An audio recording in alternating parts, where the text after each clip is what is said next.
देखिए, आप लोग को पता है कि वेलोसिटी क्लासेस पे लुसेंट सीरीज चलाया जा रहा है और ये लुसेंट हिस्ट्री का लेक्चर नंबर 7 है। अगर आप लोग 1 से लेकर 6 तक लेक्चर नहीं देखे हैं तो जाके देख लीजिएगा। हम लुसेंट में 2 सब्जेक्ट को लेकर चल रहे हैं, इकोनॉमिक्स और हिस्ट्री, दोनों को बैलेंस में लेकर चल रहे हैं। इकोनॉमिक्स में लगभग 9 लेक्चर करा चुके हैं और हिस्ट्री का ये लेक्चर नंबर 7 है।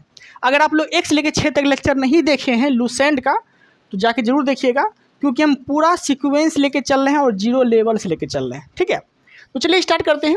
देखिए, हिस्ट्री, आप लोग को पता है कि अतीत के अध्ययन को हिस्ट्री कहा जाता है। अतीत के अध्ययन को हिस्ट्री कहा जाता है। अब हिस्ट्री को जो है 3 कालखंडों में बांटा गया है। हिस्ट्री को 3 कालखंडों में बांटा गया है। कौन कौन? तो प्राग ऐतिहासिक काल, आद्य ऐतिहासिक काल और ऐतिहासिक काल। क्या क्या बोले?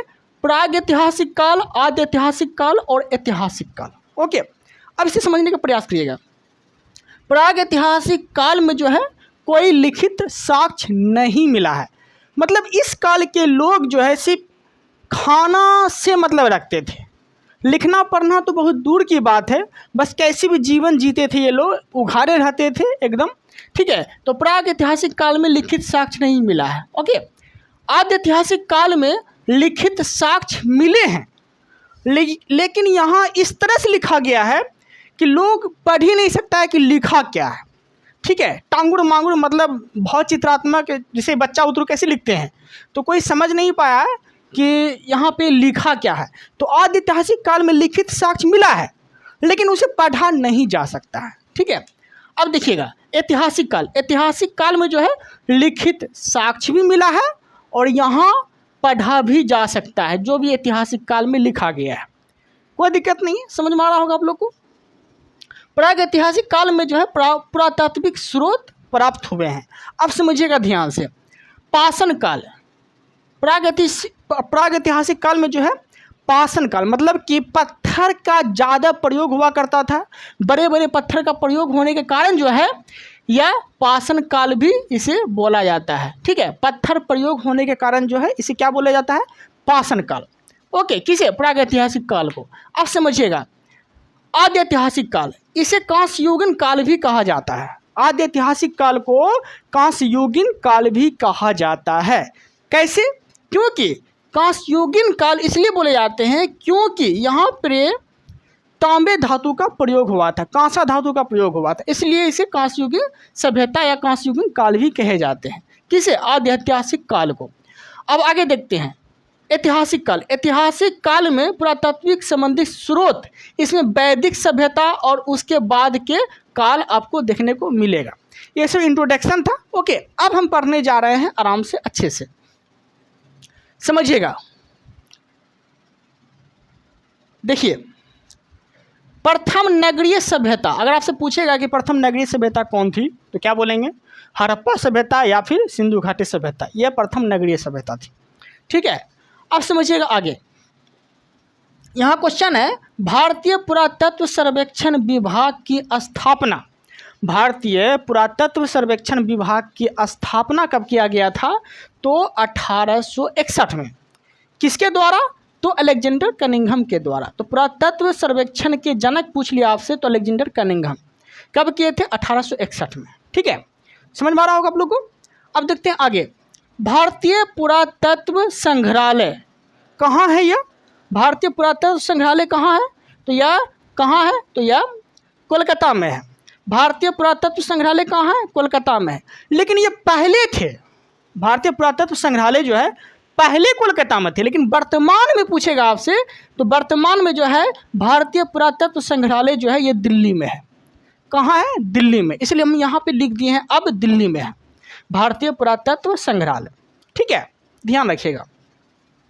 आगे, यह भारत का सबसे पुराना संग्रहालय है। कौन सा संग्रहालय? भारत का सबसे पुराना संग्रहालय आपसे पूछ लिया तो क्या बोलेंगे? पुरातत्व संग्रहालय, जो कहाँ है? अब दिल्ली में है। यह भारत का सबसे पुराना संग्रहालय है, पुरातत्व संग्रहालय। ठीक है, अब समझिएगा आगे, राष्ट्रीय संग्रहालय। राष्ट्रीय संग्रहालय पूछेगा कि राष्ट्रीय संग्रहालय कहाँ है? तो राष्ट्रीय संग्रहालय जो है ये दिल्ली में है। कहाँ है? नई दिल्ली में है। राष्ट्रीय संग्रहालय कहाँ है? दिल्ली में है। ओके, अब समझिएगा आगे, भारतीय पुरातत्व विभाग की स्थापना, भारतीय पुरातत्व विभाग की स्थापना कब किया गया था? तो 1904 में किया गया था। कब किया गया था? 1904 में किया गया था। और 1904 में उस समय गवर्नर कौन होंगे? तो क्या बोलेंगे? कर्जन। 1904 में कौन होंगे? तो कर्जन। तो क्वेश्चन पूछता भी है कि भारतीय पुरातत्व सर्वेक्षण मतलब भारतीय पुरातत्व विभाग की स्थापना किसके द्वारा किया गया था? तो कर्जन के द्वारा किया गया था 1904 में। ठीक है। और कर्जन के शासनकाल की अगर बोलेंगे बात तो 1899 से लेकर 1905 तक ये रहते हैं। ठीक है। और कर्जन जो है, कर्जन के समय बंगाल विभाजन भी हुआ था 1905 में, ये चीज़ भी आपको याद रखना है। ओके, तो चलिए अब आगे देखते हैं। अब यहाँ समझिएगा, पाषाण काल। पाषाण काल को 4 भागों में बांटा गया है। पाषाण काल को 4 भागों में बांटा गया है। अब पाषाण काल का अर्थ क्या हो गया? जहाँ पत्थर का प्रयोग हुआ हो। तो पत्थर के प्रयोग की वजह से, पत्थर के प्रयोग के वजह से इसे क्या कहा गया है? पाषाण काल। और यही पाषाण काल को 4 भागों में बांटा गया है। ठीक है। अब वो 4 भाग कौन कौन है जो इसमें बांटा गया है? तो पहला है पूरा पाषाण काल। पहला क्या है? पूरा पाषाण काल। ठीक है। दूसरा है मध्य पाषाण काल, और तीसरा है नव पाषाण काल, और चौथा है ताम्र पाषाण काल। ठीक है। क्या क्या बोले? पाषाण काल को 4 भागों में बांटा गया है। पूरा पाषाण काल, मध्य पाषाण काल, नव पाषाण काल और ताम्र पाषाण काल। ठीक है, कोई दिक्कत नहीं है। अब समझिएगा, पूरा पाषाण काल को इंग्लिश में क्या बोलते हैं? पेलियोलिथिक। पूरा पाषाण काल को इंग्लिश में क्या बोलते हैं? इंग्लिश में बोलते हैं इसे पेलियोलिथिक। क्या बोलते हैं? पेलियोलिथिक। ओके। मध्य पाषाण काल को क्या बोलते हैं इंग्लिश में? मीजोलिथिक। क्या बोलते हैं? मीजोलिथिक। ओके। नव पाषाण काल को इंग्लिश में क्या बोलते हैं? नियोलिथिक। नव पाषाण को इंग्लिश में क्या बोलते हैं? नियोलिथिक। ओके। चौथा है ताम्र पाषाण काल। ताम्र पाषाण काल को इंग्लिश में क्या बोलते हैं? चिरकोलिथिक। ताम्र पाषाण को इंग्लिश में क्या बोलते हैं? चिरकोलिथिक। ओके, समझ में आ गया आप लोग को? अब देखिएगा, तो पाषाण काल को 4 भागों में बांटा गया था। अब समझते हैं धीरे धीरे पूरा पाषाण काल। पूरा पाषाण काल, इसमें जो प्रयोग हुआ है, इसमें पूरा पाषाण काल में जो प्रयोग हुआ है, इसमें बड़ा बड़ा पत्थर का प्रयोग हुआ है। पूरा पाषाण का जो प्रयोग हुआ है पूरा पाषाण काल में, इसमें बड़ा बड़ा पत्थर का प्रयोग हुआ है। तो आपसे क्वेश्चन पूछेगा कि बड़े बड़े जो पत्थर का प्रयोग किया गया है या किस काल में किया गया है? तो पूरा पाषाण काल में किया गया है। यहाँ के लोग जो थे खानाबदोश थे। पूरा पाषाण के जो लोग थे खानाबदोश थे। खानाबदोश का अर्थ ये हो गया कि सिर्फ और सिर्फ ये खाने से मतलब रखते थे। इसको कंपटीशन का तैयारी नहीं करना होता था उस वक्त। सिर्फ और सिर्फ खाने से मतलब रखते थे, कैसे भी बस खाना मिल जाए इसको, बस खाने से मतलब रखते थे। ठीक है। तो इसलिए पूरा पाषाण के लोग जो थे ये खानाबदोश थे। ठीक है, कोई दिक्कत नहीं है। अब देखते हैं आगे। यहाँ के लोग जो थे मतलब कि पूरा पाषाण के जो लोग थे यह एकदम आदि मानव थे। आदि मानव एकदम दलिद्दर, ठीक है, जानवर की तरह रहते थे। तो यहाँ के लोग क्या थे? आदि मानव थे। तो पूरा पाषाण के लोग क्या थे? आदि मानव थे। यहाँ के लोग जो है पहली बार आग की खोज किया था। पूरा पाषाण काल में क्या हुआ था? तो आग का खोज हुआ था। अब आग का खोज ऐसे नहीं हो गया। ये खोज क्या करेंगे? जिसको खाने से मतलब रहता था वो खोज क्या कर पाएंगे? अचानक से खोज हो गया। अब वो खोज कैसे हो गया? तो आंधी तूफान कैसे आता है? आंधी तूफान आया, पत्थर में पत्थर टकराया, ठीक है, वहीं से आग पैदा हुआ। तो वहाँ जिंदा लोग झुलस गए थे। ठीक है, वो लोग भागने लगे थे, बोलने लगे थे राक्षस आया, राक्षस आया, राक्षस आया, भागो भागो भागो। उसको थोड़े समझ था कि आग ये होता है, इससे खाना पकता है, उसको थोड़े ना पता था। जब वो बाद में आए, अगर शांत हो गए, आंधी तूफान जब बंद हो गए तो आए तो देखे एकदम, तो वही जो है मरा हुआ जीव को, मरा हुआ इंसान को नोच नोच के जब खाए उसको बड़ा टेस्टी लगा। तो वो फिर सोचा कि भाई वो राक्षसवा आयल छिलो, आ वही देखी राक्षसवा आयलो हमरा ले खाना प्रबंध करल को। उसके मन में ये विचार चला। तो वो फिर सोचा क्यों ना फिर से राक्षस को बुलाया जाए, मतलब कि वही आग को बुलाया जाए। हमने बोलते हैं आपकी आग है, लेकिन वहाँ उस समय के लोग आग को ही क्या समझते थे? राक्षस, राक्षस आया, राक्षस आया। ठीक है, तो फिर से वो बोलाए, कैसे बुलाएंगे अब वो?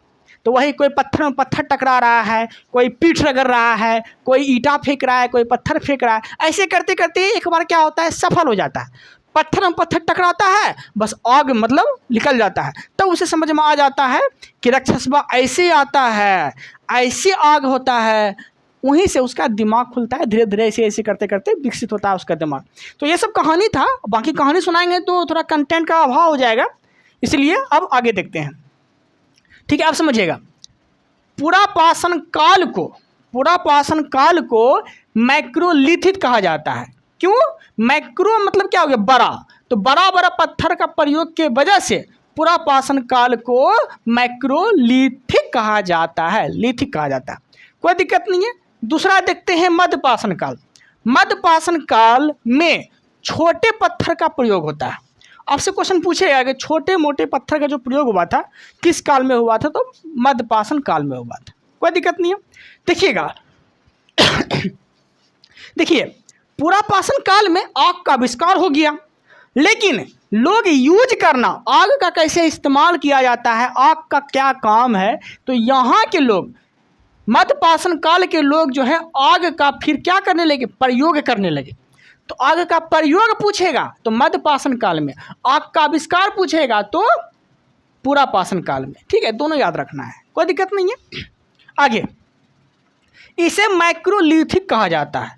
क्यों? क्योंकि यहाँ पे छोटे छोटे पत्थर का प्रयोग हुआ था। मैक्रो मतलब छोटा, तो छोटे छोटे पत्थर का प्रयोग कहाँ हुआ था? मध्यपाषाण काल में हुआ था। कोई दिक्कत नहीं है। आगे देखते हैं नवपाषाण काल। नवपाषाण काल में जो है नया नया चीज का आविष्कार हुआ था। अब देखिएगा, नवपाषाण काल में यहाँ छोटा छोटा चमकदार एवं नुकीले पत्थर का प्रयोग हुआ था। आपसे क्वेश्चन पूछेगा कि नुकीले पत्थर का जो प्रयोग किया गया था ये किस काल में किए गए थे? तो क्या बोलेंगे? नवपाषाण काल में किए गए थे। नव मतलब क्या हो गया, और यहाँ के लोग जो है नया नया चीज का आविष्कार करना प्रारंभ किया।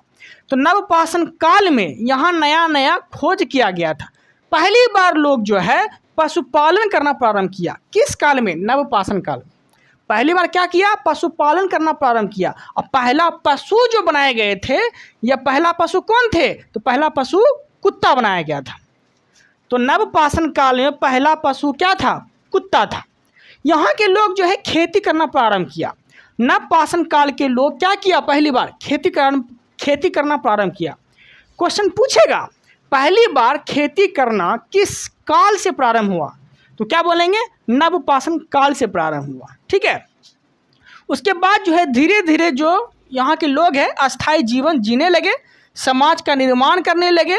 उसके बाद पहिया का आविष्कार हुआ। तो आपसे क्वेश्चन पूछेगा, नया नया चीज़ का जो आविष्कार किया गया था ये सब नवपाषाण काल में किया गया था। चाहे पशुपालन हो, पशु को पालना हो, या फिर अस्थायी जीवन हो, पहिया का आविष्कार हो, ये सब जो है नया नया चीज़ जो आविष्कार किया गया था ये नवपाषाण काल में किया गया था। कोई दिक्कत नहीं है, समझ में आ गया होगा। आगे देखते हैं ताम्रपाषाण काल।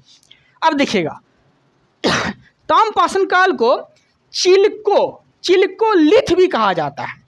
ताम्रपाषाण काल को चिल्कोलिथ भी कहा जाता है। क्यों कहा जाता है? क्योंकि यहाँ के लोग जो थे तांबा प्लस पत्थर का प्रयोग करते थे। तांबा प्लस पत्थर का जो प्रयोग हुआ था यह ताम्रपाषाण काल में हुआ था। स्पेशली तांबा का जो प्रयोग हुआ था ताम्रपाषाण काल में, इसी वजह से इसे चिल्कोलिथिक युग भी कहा जाता है। ठीक है, कोई दिक्कत नहीं है। आगे देखते हैं, यहाँ नोट करिएगा, मानव द्वारा खोजा गया पहला धातु कौन था? तो वो थे तांबा। मानव द्वारा खोजा गया पहला धातु तांबा। मानव द्वारा प्रयोग किया जाने वाला पहला औजार, तो क्या बोलेंगे? कुल्हाड़ी। मानव द्वारा प्रयोग किया जाने वाला जो पहला औजार थे वो कौन थे? कुल्हाड़ी थे। ठीक है। पहला फसल, मानव द्वारा जो पहला फसल उगाए गए थे वो पहला फसल कौन थे? तो गेहूं, जौ और चावल थे। गेहूं, जौ और चावल थे। लेकिन मानव की उत्पत्ति पूछ लिया आपसे कि मानव की उत्पत्ति पहली बार कहाँ से मिले थे? तो अफ्रीका से मिले थे। कहाँ से मिले थे? अफ्रीका से मिले थे। अब समझिएगा, गेहूं, जौ का जो प्रयोग हुआ था यह मेहरगढ़ से प्रारंभ हुआ था। गेहूं और जौ का प्रयोग पहली बार कहाँ हुआ था? मेहरगढ़ में प्रारंभ हुआ था। ठीक है। आगे अब समझिएगा, सजीव मतलब होता है क्या, जीवित चीज़। जैसे मरा हुआ कोई भी चीज़ है तो सब क्या हो गया, सजीव हो गया। तो सजीव का जो पता लगाया गया था, मतलब कोई व्यक्ति मर गया या फिर कोई जीवित गाय हो बैल हो, मतलब जिसमें जान हो, उसे क्या बोलते हैं, सजीव बोलते हैं। तो सजीव का पता लगाने के लिए किसका इस्तेमाल किया जाता था या फिर किसका इस्तेमाल किया गया। सजीव मतलब क्या हो गया, जीवाश्म। सजीव से जो जीवाश्म उत्पन्न हुए थे, मतलब सड़ गया गल गया सजीव चीज़, ठीक है। तो वो जीवाश्म की वस्तु की आयु ज्ञात करने के लिए वैज्ञानिक लोग जो है किसका इस्तेमाल किए थे, तो कार्बन डेटिंग का इस्तेमाल किए थे। सजीव चीज़ का इस्तेमाल मतलब सजीव चीज़ का पता लगाने के लिए। अब सजीव चीज़ में क्या हो जाएंगे, गाय हो जाएंगे, मानव हो जाएंगे, जिसमें जान हो, ठीक है, जो मर गया गल गया सड़ गया। तो वही सजीव चीज़ का पता लगाने के लिए कि ये चीज़ जो है कितना साल पुराना है, ठीक है, ये कैसे पता किया गया, कार्बन डेटिंग के द्वारा पता किया गया था। अब निर्जीव, निर्जीव में जो हिल डुल नहीं सकता, चाहे लकड़ी हो, लोहा हो, ये सब क्या है, निर्जीव चीज़ है। तो ये सब का, जैसे निर्जीव में क्या आ जाएंगे, पत्थर हो, पहाड़ हो, ये सब निर्जीव चीज़ हो जाएंगे। तो निर्जीव चट्टान, जैसे निर्जीव चट्टान या निर्जीव वस्तु का पता लगाने के लिए वैज्ञानिक लोग किसका इस्तेमाल किया, तो कार्बन डेटिंग का इस्तेमाल किया गया। और इसी से पता लगाया गया कि निर्जीव चीज़ मतलब चट्टान की आयु कितना साल पुराना है, ठीक है, यही सब चीज़ से पता किया गया। तो निर्जीव का पता लगाने के लिए मतलब कि चट्टान की आयु ज्ञात करने के लिए किसका इस्तेमाल किया वैज्ञानिक लोग, यूरेनियम डेटिंग का इस्तेमाल किया। और सजीव मतलब जीवाश्म की आयु ज्ञात करने के लिए किसका इस्तेमाल किया, तो कार्बन डेटिंग का इस्तेमाल किया, ठीक है। कोई दिक्कत नहीं है, समझ में आ गया होगा। तो धीरे धीरे लेके चल रहे हैं, जीरो लेवल्स उठा रहे हैं, ठीक है, ताकि आप लोग को अच्छा से समझ में आए। पूरा एक दिन एक लोड नहीं देते हैं आप लोग पे, ताकि ऐसा ना हो कि पूरा दिमाग से बाहर हो जाए। तो धीरे धीरे लेके चल रहे हैं स्टेप बाय स्टेप, ताकि आप लोग को ज़्यादा समझ में आए। इसका नोट्स बना लीजिएगा। अगर बना लेते हैं तो आपके पास जो है पूरी तरह से लुसेंट का नोट्स हो जाएगा।